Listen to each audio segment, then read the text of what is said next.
So here's how my story begins.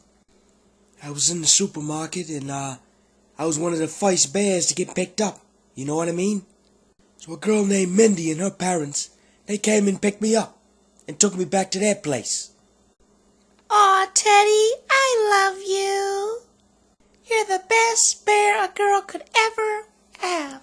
Everything was great. A bear couldn't ask for any better. Until one tragic day. Hey, what's going on? Where is everybody? Mindy? Oh no, I know where they are. Mindy's pops was talking about a trip he was going to Boston. He was thinking about moving there for a new job opportunity. But I thought he was just joking. I didn't think he'd actually do it. I gotta get out of here and see if I can still catch him. Wait. No. Ah, come on, what is this? So you mean you're gonna tell me you love me, you're gonna keep me for several years and then abandon me overnight? Now, host, is this?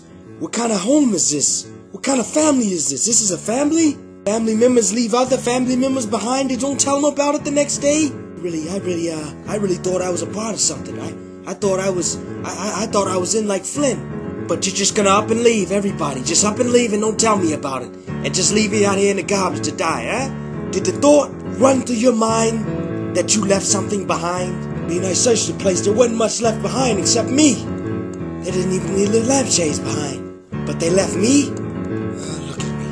Even my own family threw me away overnight. Probably meant for the landfill anyway.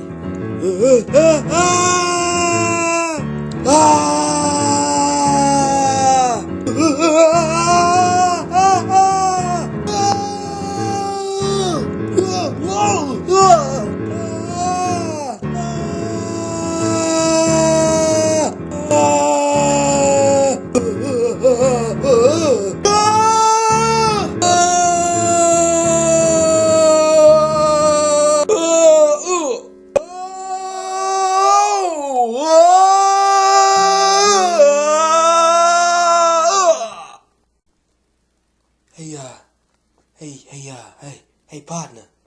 Can you tell me how to get to the subway from here? You know, it ain't no need for me to tell you how to get to the subway, James. What are you talking about? I want to go to... James, what are you talking about? My name is Teddy. No, James, your name is not Teddy. Your name is James. Want me to prove it to you? Look under your arms right quick. Now keep looking, and there's going to be a tag under there, and it says James.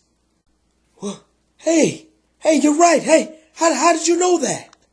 I knew that because I'm the one that put the tag under there in the first place. I'm the one that created you. It all started 15 years ago at the factory that I used to work at, up on Broad. It was a typical day just like any other, but for some reason this day was a little bit more special than all the other ones, even though it seemed to be the same as every other. You know what I mean? I don't pay you people to look around. Get back to work. Get off your sorry rear end and put those bears back on the line. And what are you doing here, Charles? Actually, my name is Charlie, sir. Charlie. Well, whatever your name is, what are you doing? Try to put the bears on the line, sir. Very well see that, thank you. But I see here your bear has one extra button than all the other bears. Is there a reason for that? I had an idea that, you know what, I thought we could put a little bit of diversity in it, and we could have some of the bears, or at least one of them, with 3 buttons instead of 2. You know what I mean? You know, and I'm thinking even the kids would like that even better. You know? Yeah. I think you're right. The kids would love it, and that's why you're fired. Whoa!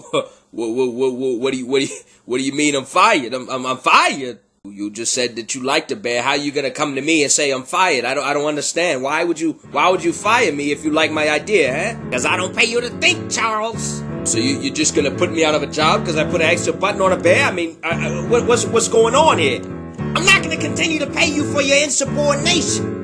I don't get a second chance or nothing. Nothing? Do I at least get to keep the bear and take the bear home with me, huh? Souvenir? Nope, that bear's going right back on the inventory with all the other bears. It's like you said, the kids will love it. Okay, all right. So I took a pen and I wrote James on the tag underneath it because James is the name of my boss. You know what I mean? So what I was trying to do is I was trying to remind myself to pray for this guy.